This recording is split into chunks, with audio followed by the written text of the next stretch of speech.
films and then gives up the camera twice. So now it looks like you're the one that's going to get the bonus points. What other questions have y'all got from terms? Filibuster, can you go over that? What was the filibuster? Oh, how long you could stay like talking. How long you could stay like talking. Zoom in on Samantha. Give us a little bit more detail on this. Okay, so it's basically, I think it's in the Senate. You don't have a time limit on how long you talk on the floor. So if you want to disrupt sort of like the passing a bill, you just keep on talking about who knows what. So it's stopped. You talk about anything, so it could be related to the bill or unrelated to the bill. And when you have control and you're talking, what kind of business can the Senate do? Nothing.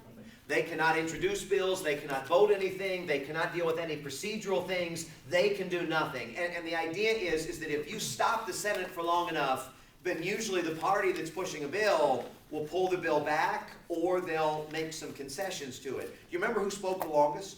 Oh, it was Anybody? It was the guy I forgot his name. Some guy, okay, that narrows it down. Go ahead, Ian. It's the guy that was against Brown versus Board of Education. He was against civil rights, yes. He was against civil rights legislation from South Carolina. And he spoke for like 24 hours, I And think. 18 minutes. He spoke continuously for 24 hours and 18 minutes. Strom Thurmond was. And as soon as he finished, did they pass the bill? Oh, Thurman. But he was revered in his state for doing everything he could to stand up to it.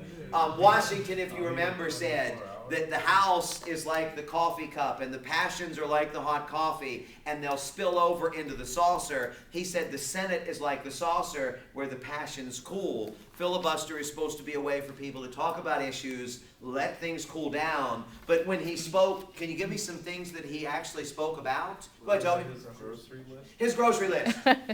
Phone book, Bible, yeah, all of these kinds of things. Anybody with any other questions up here?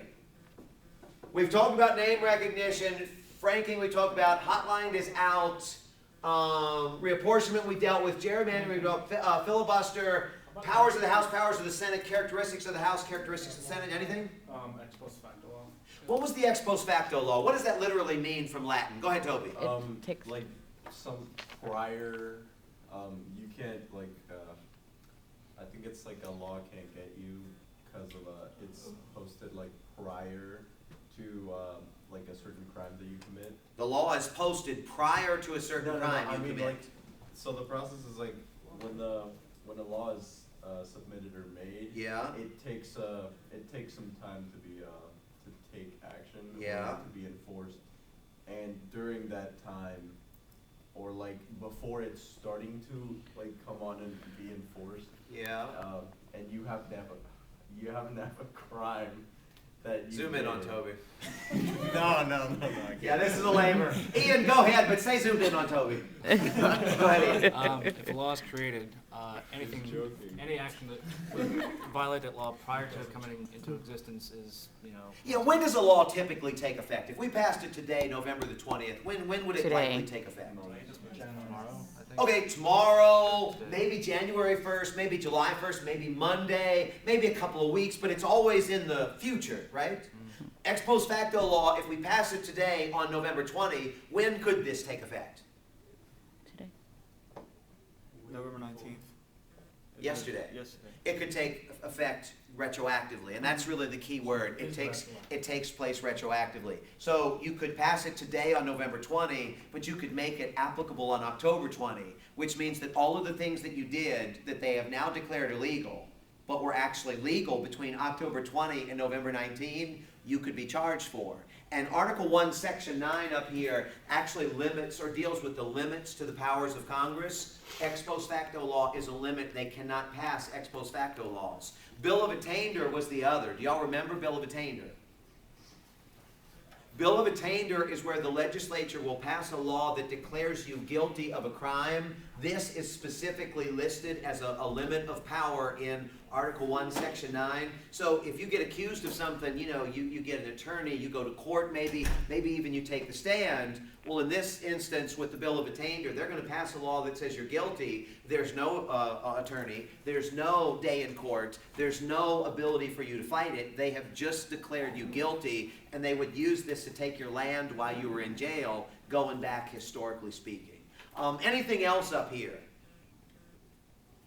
Remember the characteristics, age, term, residency requirements, things like this, maybe even number of membership. Talking about differences in the powers. What was the significance of revenue bills? All revenue, go ahead. I think they could be used to influence certain senators into, or state governments to abide by. I guess, but there's something really specific with the House and the Senate. Who has the best revenue power, House or Senate? House. Why? Because you're right, but why? Oh, because they have elections every two years, right? They gave the House the revenue powers primarily because the House is going to be more responsive to the will of the people, and the thought is that the will of the people should have a strong voice as far as their property is concerned. But what is the power that the House has?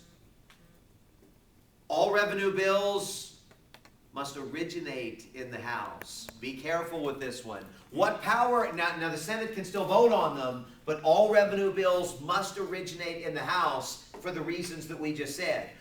What power does the Senate have exclusively? It thinks what's best for the state. What's that? It thinks what's best for the state as opposed to Okay, the it does, but individual. what power does the Senate have that the House does not have at all? In these last Oh, couple of only minutes. Senate can vote for treaty. And They can approve or disapprove of like judges or.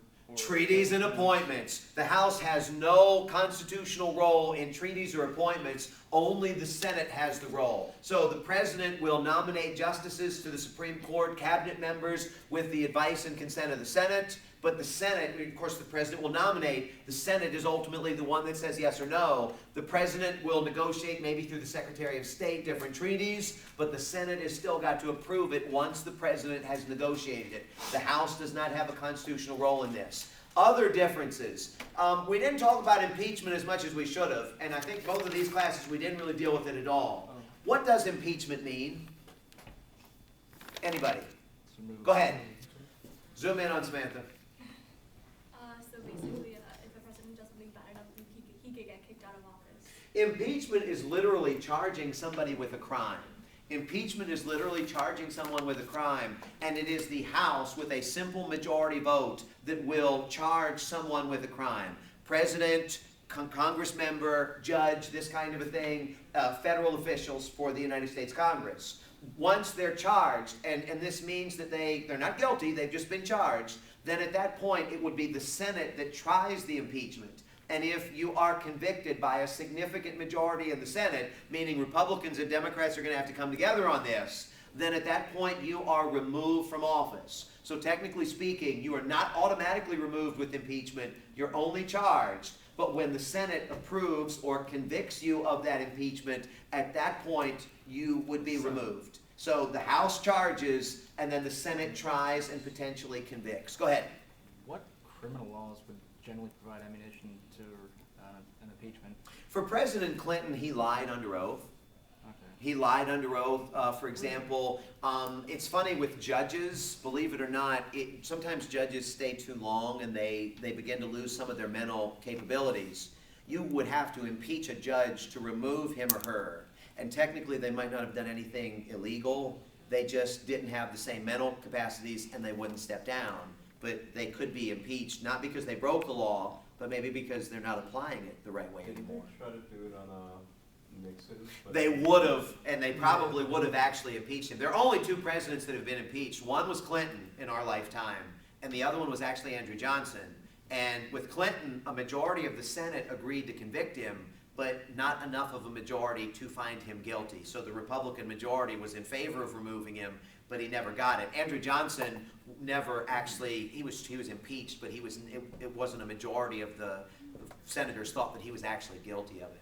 Up here, just looking, I believe we've covered just about everything. I'm going to post a video that deals with how a bill becomes a law. And remember, we're just talking in that about the Congress part, not what happens when it gets to the president. All of y'all got to the point where it had left the conference committee, and then in fact it left the floor to go to the president. And pay good attention to the actual committee roles. The spanking law, you remember the spanking law? What kids could not be spanked? 0 to 4. 4 and under. So 0, 1, 2, and 3. What kind of offense was it? Misdemeanor? Misdemeanor. And how much jail time could you get? A year? Up to a year in jail in California. Read that one over. Those are the beginnings of it. But remember some of the problems. How do you define spanking? Can you actually enforce it? Should the state be raising your kids more than you?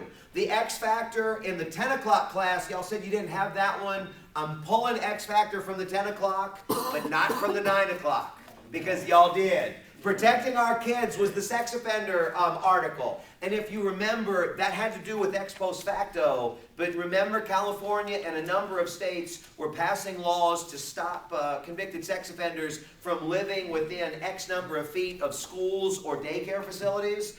If you remember in the links, you'll notice over here in the links, it mentions the Georgia sex offender law, which actually was the worst one of them all. And they actually said in there, it was not just differences between, it was not just dealing, for example, with child care facilities and schools, but any places where kids could gather. So it could be the mall, it could be baseball games, it could be the movies, any of these things. And they had the worst one of all. You notice up here, naked man drinking coffee, shaking my damn head. He got busted, if you'll recall, for being seen naked drinking coffee early in the morning, and there were questions about whether that was a sex offense. Was he convicted? No.